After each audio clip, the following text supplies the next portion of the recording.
Hi, I'm Dr. Fox, and let's talk about the respiratory system, and let's begin with a discussion of the structures and functions of the respiratory system.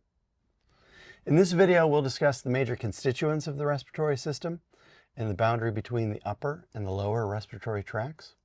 We'll also outline the major functions of the respiratory system.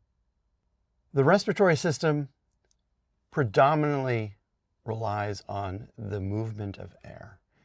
And so we can take a beat, we can take a breath here and appreciate where does the air move in and out of my body. Well, it's in the face. Two areas of ingress, egress.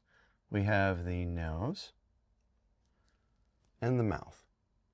So the nose leads us to the nasal cavity, and the mouth leads us to the oral cavity. The nasal and oral cavity are going to come together in a region known as the pharynx. The pharynx is a large part of what we refer to as the aerodigestive pathway. That is, it's serving both the respiratory system as well as the digestive system. Now, the mouth and oral cavity are also part of that aerodigestive pathway because they move both air and foodstuffs as well. Now, the point of decision is going to be here in the larynx. The larynx, distal to the pharynx, is a dedicated respiratory pathway structure. Colloquially, it's your voice box. It is where phonation arises from. Distal to the larynx, we have the trachea, or your windpipe. The trachea is going to bifurcate into primary bronchi, which then will multifurcate into secondary and then tertiary bronchi, which will then multifurcate into bronchioles. And those are going to terminate in alveolar air sacs, or alveoli for short. The alveoli and the surrounding vasculature is where we have the exchange of gases, oxygen and carbon dioxide, between the respiratory system and the cardiovascular system. These spaces are all a part of the lungs, which are the major respiratory organs. The upper respiratory system versus the lower respiratory system or tract is bounded by the vocal folds. So within your larynx, there are vocal folds, which colloquially are the vocal cords. These vibrate to produce speech. So anything proximal to the vocal folds is the upper respiratory tract. And if it is infected, you have a URI, an upper respiratory infection.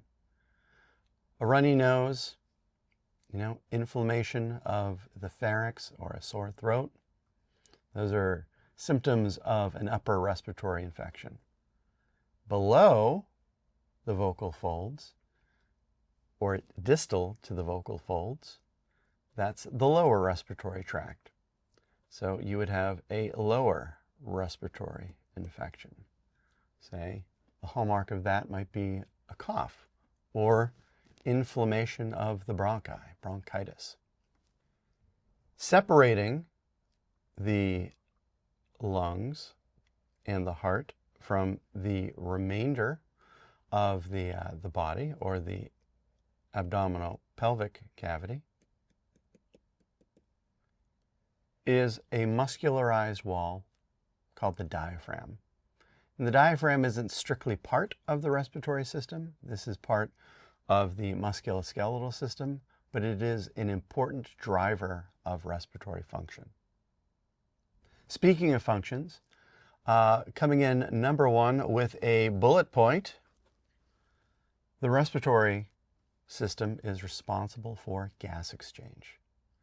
In particular, the movement of oxygen gas into the body and then out to metabolically active tissues to serve as a terminal proton acceptor in chemiosmosis, which is a very fanciful way of saying making energy that the body can use. As part of this process of deriving energy, your metabolically active tissues produce carbon dioxide from breaking down carbohydrates, sugars, and other energy sources. So this is a metabolic waste product that needs to be removed. And your respiratory system, along with your cardiovascular system, can move this out of your body. Gas exchange is an important part of pH homeostasis in the blood as well. So you may recall from our discussions of the cardiovascular system, the carbonic acid bicarbonate ion buffer system, which features molecules like oxygen and carbon dioxide. And so one may alter their blood pH by altering their rate of respiration, either increasing it so as to evolve off more carbon dioxide, or decreasing it so as to evolve off less carbon dioxide. As an added bonus for moving all of this air around, we can also affect some of the structures that can get in the way of the air, such as our vocal cords. And so the respiratory system is what allows us to make sound and to phonate or vocalize. You're listening to me because of the movement of soft tissues within my respiratory tract. And then finally, olfaction or smell. As we breathe air in through our nose and bring it up into our nasal cavity, that air and the odorants, or the tiny little particles that can excite our olfactory nerves, are carried to the superior portion of the nasal cavity, where we have that olfactory epithelium, so that we can smell. So if you are experiencing the majesty of freshly cut grass, or freshly baked bread, or the horrors of someone running over a skunk in front of you on the road, that's compliments of our respiratory system. So we've discussed the major constituents of the respiratory system with a particular point of the boundary between upper and lower respiratory tracts. We also discussed the functions of the respiratory system. Thank you so much for your time, and I look forward to talking to you in the next video.